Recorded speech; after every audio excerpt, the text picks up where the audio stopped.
রাজশাহী নগরীর সাহেববাজার জুড়েই থমথমে অবস্থা। এখানে আওয়ামী লীগ, শ্রমিক লীগ এবং অন্যান্য যেসব অঙ্গ সংগঠনের নেতাকর্মীরা রয়েছেন তারা অবস্থান নিয়েছেন। এখানে আন্দোলনকারীরা এসেছিলেন এবং তাদেরকে আওয়ামী লীগ এবং অন্যান্য যারা রয়েছেন তারা ধাওয়া দেন এবং সে সময় বেশ কিছু ককটেল বিস্ফোরণের ঘটনা আমরা শুনতে পেয়েছি।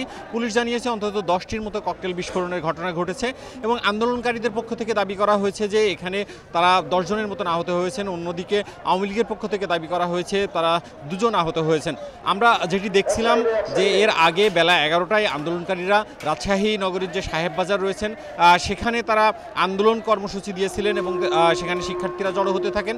তার আগে থেকেই সকাল 10টায় এখানে যারা মুক্তিযোদ্ধারা রয়েছেন তারা মানববন্ধন করছিলেন। এই সময় আওয়ামী লীগের যারা নেতাকর্মীরা তারা পথসভা করার জন্য সাহেববাজারে আসেন এবং যেসব আন্দোলনকারী শিক্ষার্থীরা জড়ো হচ্ছিলেন তাদের সাথে তাদের বাকবিতণ্ডা হয়। এক পর্যায়ে ধাওয়া পাল্টা ধাওয়ার ঘটনা ঘটে এবং আন্দোলনকারীরা দাবি করেছেন যে সে সময় তাদের অন্তত 10 জন নেতাকর্মী আহত হয়েছেন হামলায়। অন্যদিকে এই ঘটনার কিছুক্ষণ পরেই আমরা যেটা দেখেছি যে সাহেববাজার সহ আশেপাশের যে এলাকাগুলো রয়েছে অন্তত 10টি ককটেলের বিস্ফোরণ ঘটে এবং আওয়ামী লীগ নেতারা দাবি করছেন যে সেখানে 2 জন আহত হয়েছেন এবং তারা হাসপাতালে চিকিৎসাধীন রয়েছেন।